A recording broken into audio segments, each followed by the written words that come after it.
क्रांतिकारी नमो बुधाय, जय भीम, जय भारत, जय संविधान। मेरा मनोजरन और आप देख रहे हैं अध्यात्म पावर। दोस्तों, जिस बात का डर था आखिरकार वही हुआ। आपको बता दें कि 1 महीने पहले आपने देखा था कि किस तरह से नेपाल में जेन जी के युवाओं ने नेपाल को जलाकर राख कर दिया था। पीएम आवास को, राष्ट्रपति आवास को, सुप्रीम कोर्ट को जलाया। उसके बाद कई होटलों को जलाकर राख कर दिया। जो काठमांडू चमचमा रही थी, काठमांडू जलकर खाक हो गई। यहाँ तक कि नेपाल के जो पीएम ओली थे, डर के मारे नेपाल को छोड़कर भाग गए।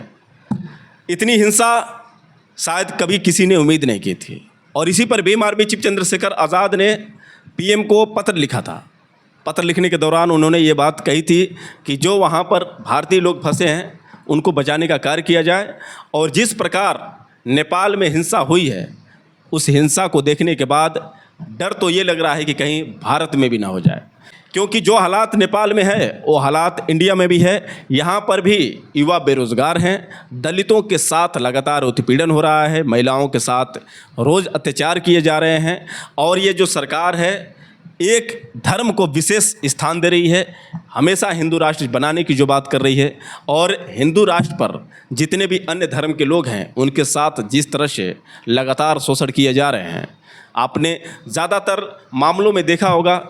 यहाँ पर बौद्ध आंदोलन भी देखने को मिलते हैं, जैसे महाबोधि को लेकर बौद्धिस्ट आंदोलन करते हैं कि उनकी विरासत को कहीं ना कहीं ये सरकार जो है ख़त्म करना चाहती है। इधर आई लव मोहम्मद को लेकर विवाद हुआ, आई लव मोहम्मद के पोस्टर को फाड़ दिया गया।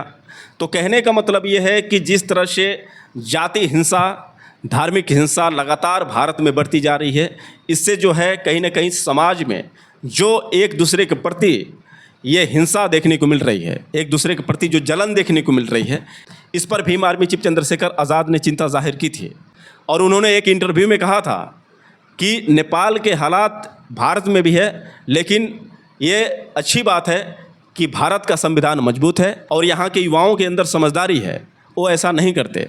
लेकिन आपको बता दें साथियों कि जो नेपाल में हालात थे वो हालात अब भारत में भी हो चुके हैं। आपको बता दें कि लेह लद्दाख जो एक जम्मू कश्मीर का हिस्सा था, जब भारत सरकार ने 2019 को जम्मू कश्मीर से आर्टिकल 370 हटाया, जम्मू कश्मीर से पूर्ण राज्य का दर्जा छीनने के बाद लेह लद्दाख को जम्मू कश्मीर से विभाजित कर लेह लद्दाख को केंद्र शासित प्रदेश बना दिया। उसके बाद वहाँ के लोगों में आक्रोश था, तभी से मांग हो रही थी कि लेह लद्दाख को भी पूर्ण राज्य का दर्जा मिले। और इस आंदोलन की जो अगुवाई सोनम वांगचुक कर रहे थे। सोनम वांगचुक लगातार 2019 से शांतिपूर्ण तरीके से प्रदर्शन कर रहे थे। उनकी मांगे थी कि लेह लद्दाख को पूर्ण राज्य का दर्जा मिले। आपको बता दें कि जो हिंसा हुई आज 24 सितंबर 2025 को हुई, इससे पहले 15 दिनों से लगातार जो है वहाँ के जेन जी के युवा प्रोटेस्ट कर रहे थे। लेकिन ये खबर जो है गोदी मीडिया ने अभी तक दिखाई नहीं। सरकार द्वारा किसी भी प्रकार की सुनवाई नहीं होने के बाद आक्रोशित युवाओं ने आज लेह लद्दाख को बंद करने का फैसला किया। यानी आज लेह लद्दाख पूरी तरह से बंद था। वहाँ पर जितने भी युवा थे आंदोलन कर रहे थे। आंदोलन को ख़त्म करने के लिए सीआरपीएफ की जवान पहुँची। सीआरपीएफ के जवानों ने बहुत प्रयास किया कि आंदोलन को ख़त्म करें, लेकिन वहाँ के युवाओं ने मानो प्रण ले लिया था कि किसी भी कीमत पर हम आंदोलन ख़त्म नहीं करेंगे।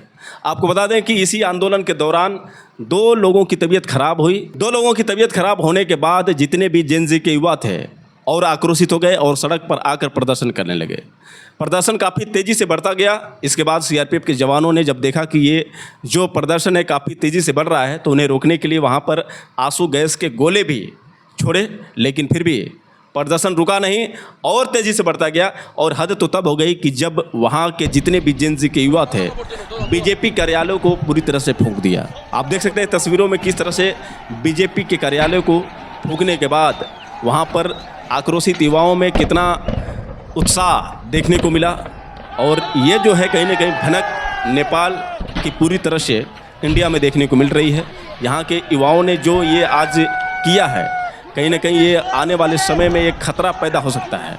इस पर मैं आपको बता दूं कि सोनम वांगचुक ने सफाई दी। उन्होंने ये कहा कि मेरा बिल्कुल ये कहना नहीं है कि आप लोग हिंसा करें। हम तो 5 सालों से जो है शांतिपूर्ण तरीके से इस आंदोलन को कर रहे थे और इसका मैं जिम्मेदार नहीं हूँ, बल्कि जो 2 लोगों की तबीयत खराब हुई इसके बाद जो है युवाओं में आक्रोश हुआ। उसके बाद वो सड़क पर उतर आए अब मैं इसका जिम्मेदार नहीं हूं। मैं तो चाहता हूं कि ये जो शांतिपूर्ण तरीके से जो हम लड़ाई लड़ रहे थे उसी तरह से लड़ी जाए। मैं किसी भी प्रकार की हिंसा नहीं चाहता हूं। आखिर और क्या कहा सोनम वांगचुक ने, पहले आप सोनम वांगचुक का ये पूरा बयान सुनिए।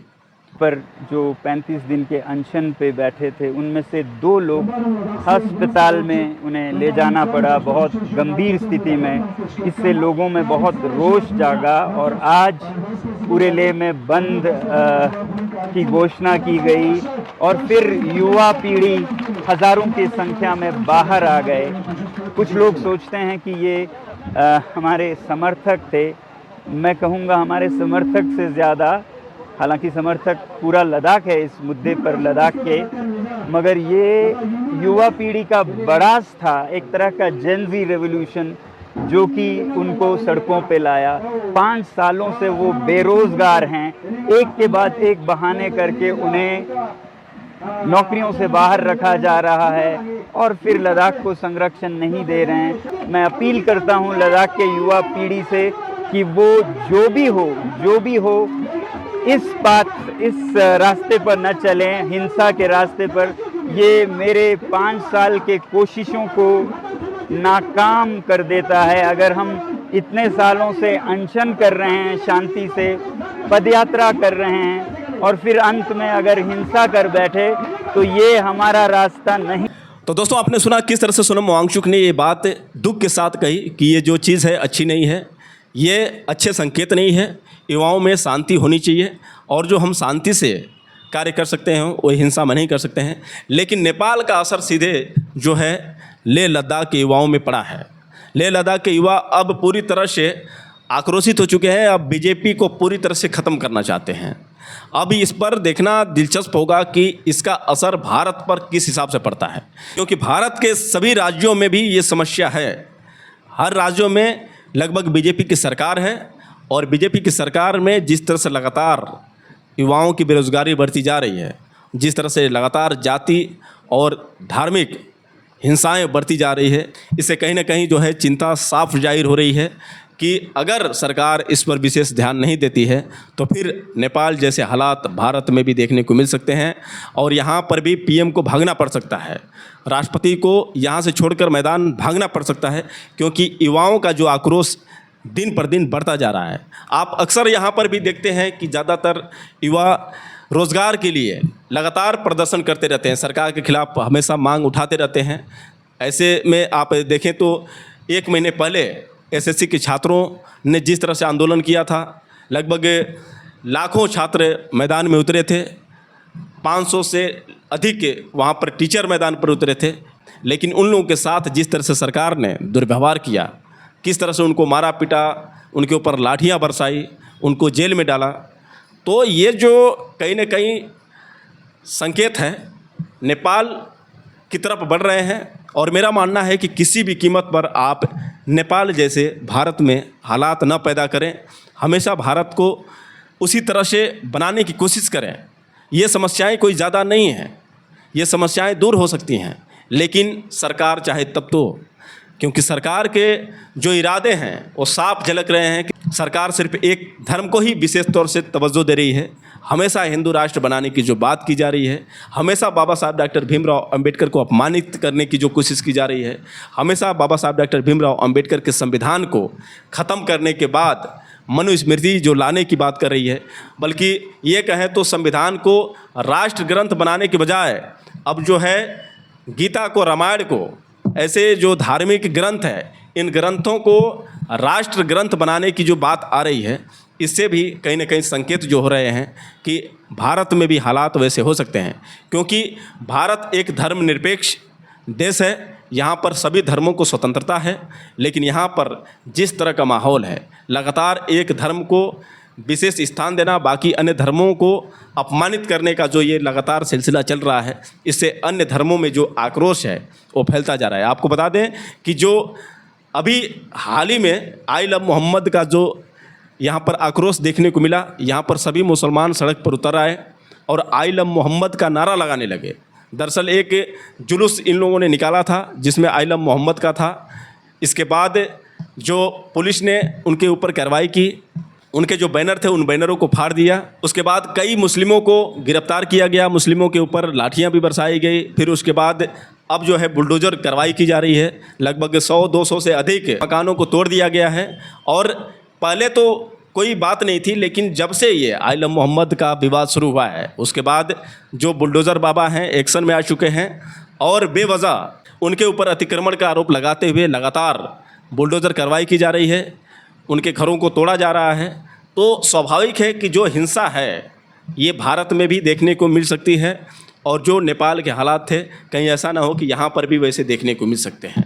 मैं आपको बता दूं कि इसी हिंसा को लेकर भीम आर्मी चीफ चंद्रशेखर आज़ाद जब अयोध्या में 16वां प्रबुद्ध जन सम्मेलन कर रहे थे, उस दौरान उन्होंने आइलम मोहम्मद को लेकर एक स्पीच दी, जिसके बाद उनकी स्पीच पूरी तरह से वायरल हो गई है। उन्होंने ये बात कही थी कि भारत एक धर्मनिरपेक्ष देश है, यहाँ पर सभी को आज़ादी है धर्म की, लेकिन देखिए यहाँ पर किस तरह से भगवान बुद्ध के पंडालों को भी हटाया जाता है, भगवान बुद्ध के जितने भी मानने वाले लोग हैं उनको प्रताड़ित किया जाता है।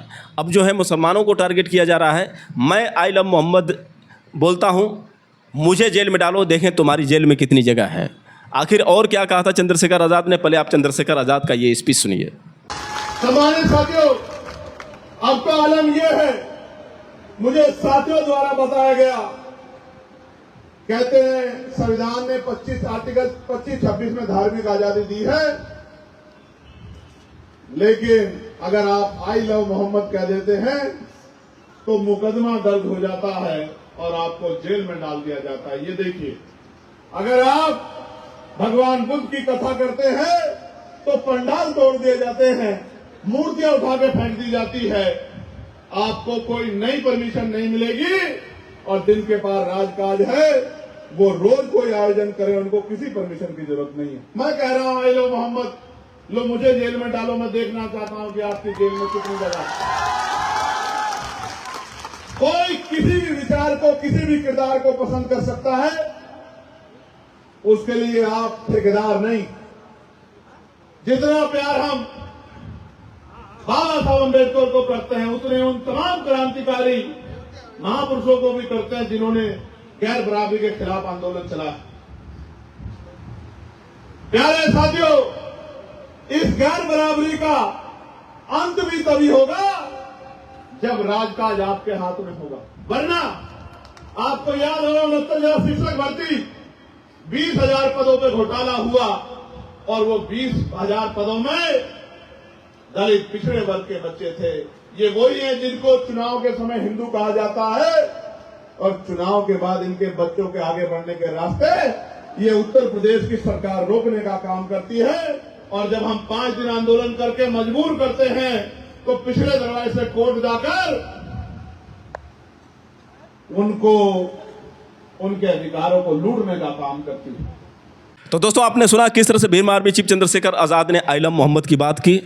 तो कुल मिलाकर देखा जाए तो जिस तरह से ये बीजेपी सरकार में एक धर्म को स्थान दिया जा रहा है, तो अन्य धर्मों में जो नाराज़गी है साफ जाहिर है, और अन्य धर्म के लोग कहीं ना कहीं बीजेपी सरकार से नाखुश हैं, और यही नाखुश नाराज़गी हिंसा में बदल जाती है। वैसे मैं सभी लोगों से अपील करना चाहता हूं कि आप लोग धर्म और जाति को लेकर इस तरह से अपने आप में हिंसा मत लाइए, क्योंकि हिंसा से बहुत नुकसान होगा। आपके भी घर जलेंगे, हमारे भी घर जलेंगे, सबके घर जलेंगे। अब ज़रा सोचिए कि जो बना बनाया हुआ मकान है अगर जल कर ध्वस्त हो जाएंगे तो फिर भारत का क्या हाल होगा। नेपाल जैसी हालत यहाँ पर क्या आप लाना चाहते हैं? तो इसलिए मैं चाहूँगा कि सरकार इस पर विशेष जिम्मेदारी ले और सभी धर्मों का सम्मान करे, सभी धर्मों को स्थान दे, और इस तरह से धार्मिक हिंसाओं को, धार्मिक भावनाओं को आहत न करे, सभी में एक सामंजस्य बना कर रखे, और सभी को आपस में भाई भाई, हिंदू मुस्लिम सिख ईसाई आपस में सब भाई भाई का नारा को बुलंद करें और सभी में एकता स्थापित करें। जाति धर्म जो ऐसे विवाद हैं जो पूरे देश को बर्बाद कर सकते हैं, तो इसलिए मेरा मानना है कि जाति धर्म को छोड़कर भारत को एक जुटता में लाएं, भारत को फिर से महान बनाने की कोशिश करें, भारत को विनाश पर मत लाएं। तो दोस्तों, वैसे आप लोगों की क्या राय है? आप लोग कमेंट करके बताएं, और हो सके तो इस वीडियो को ज़्यादा से ज़्यादा शेयर करें। फिर मिलेंगे अगले वीडियो के साथ, तब तक के लिए क्रांतिकारी नमो बुधाय, जय भीम।